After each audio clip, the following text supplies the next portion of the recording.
ሰላም የዩቲዩብ ቤተሰቦች እንዴት ናችሁ?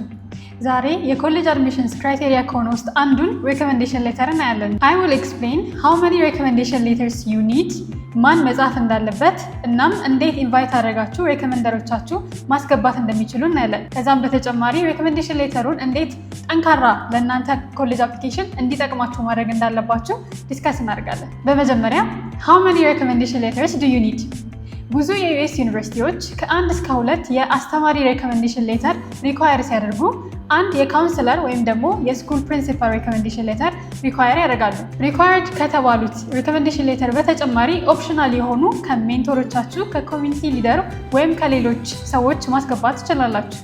ሁለተኛ ኢምፖርታንት የሆነው ነገር የትኛውን አስተማሪ ሬኮሜንዴሽን ሌተር መጠየቅ እንዳለባችሁ ነው። ከሚያስተምሯችሁ ውስጥ አስተማሪዎች ውስጥ ኮር ሰብጀክት የሚያስተምሯችሁን 2 አስተማሪዎች ስትመርጡ ጥሩ ነው። እነዚህ አስተማሪዎች ከ1 ዓመት በላይ ያስተማሯችሁና አካዳሚክሊ እና ፐርሰናሊ በደንብ የሚያውቋችሁ መሆን አለበት። አፕሊኬሽናችሁን የበለጠ ለማጠንከር ኮሌጅ ስትገቡ ያሰባችሁትን ኢንተንድድ ሜጀር ጋር የሚቀራረብ ኮርስ የሚያስተምሩ አስተማሪዎችን ብትጠይቁ የተሻለ እድል ይሰጣቸዋል። ሁለተኛው ሪኳየርድ ሬኮሜንዴሽን ሌተር የካውንስለር ሬኮሜንዴሽን ሌተር ሲሆን ትምህርት ቤታችሁ ውስጥ ካውንስለር ከሌላችሁ የስኩል ፕሪንሲፓልን መጻፍ ይችላል። የካውንስለር ሬኮሜንዴሽን ሌተር ከቲቸር ሬኮሜንዴሽን ሌተር የሚለየው ካውንስለሮች ኦቨርኦል የሆነ የእናንተን ፐርሰናሊቲ፣ ካራክተር እና የስኩል ኢንቫይሮንመንት ውስጥ ያላችሁን ኢንቮልቭመንት መናገር ስለሚችሉ ነው። በቀጣይ አስተማሪዎቻችሁና ካውንስለሮቻችሁ ሬኮሜንዴሽን ሌተራቸውን እንዴት ማስገባት እንደሚችሉ እናያለን።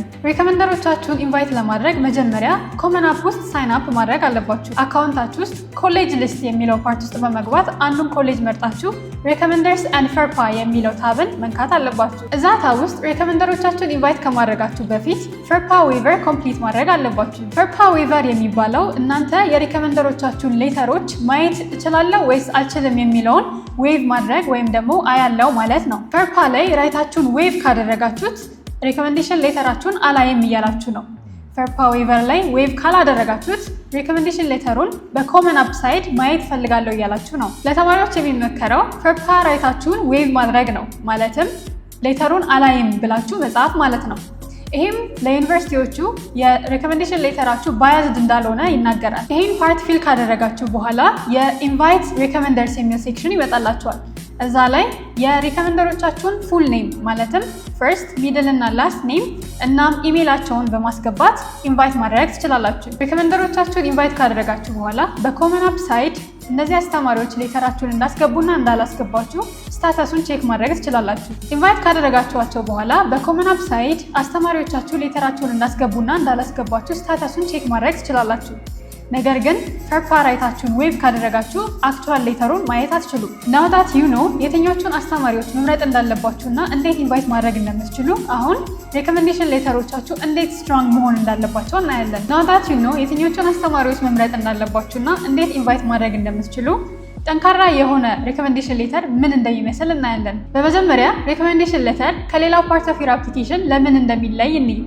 ሌላው ፓርት ኦፍ ዩር አፕሊኬሽን ኤሴም፣ ኤክስትራ ካሪኩላር አክቲቪቲ፣ ትራንስክሪፕት እና አዘር ፓርት ኦፍ ዘ ኮመን አፕ እናንተ የምታስገቡት ፓርት ሲሆን ሬኮሜንዴሽን ሌተር ስለ እናንተ ከሌላ ሰው ሰርድ ፓርቲ የሚነገር ስለሆነ ነው። ይሄም ስለ ራሳችሁ እናንተ ከምትሉት በተጨማሪ ሌላ የሚያውቃችሁ ሰው ስለ ፐርሰናሊቲያችሁ፣ ካራክተራችሁ እና ኮሚኒቲ ውስጥ ምን አይነት ኢንቮልቭመንት እንዳላችሁ ለማወቅ ይጠቅማችኋል። የአስተማሪ ሬኮሜንዴሽን ሌተር መናገር ያለበት ስለ እናንተ ኢንተሌክቹዋል ኪዩሪዮሲቲ፣ ክላስ ውስጥ ያላችሁን ኢንቮልቭመንት እና ኤፈርታችሁን ለማሳየት ነው። ይሄ ሬኮሜንዴሽን ሌተር ጀነሪክ የሆኑ ወርዶችን ማለትም this student is an excellent student ከማለት ይልቅ ስቶሪዎችን ተጠቅሞ ቢናገሩ ሞር ስለእናንተ ካራክተር እና ፐርሰናሊቲ ይናገራል። የካውንስለር ሌተር ኦን ዲ አዘር ሃንድ ስለእናንተ አካዳሚክ ኪዩሪዮሲቲ ሳይሆን የእናንተን ጀነራል የሆነ ፐርሰናሊቲ፣ ካራክተር እና ስኩል ኢንቮልቭመንት መናገር የሚችል ነው። ከዛም በተጨማሪ ካውንስለሩ የእናንተን ኦቨርኦል ኮንቴክስት፣ ባክግራውንዳችሁን እና የስኩል ኢንቫይሮንመንቱን ኢንፎርሜሽን ይናገራል። እነዚህ ሌተሮች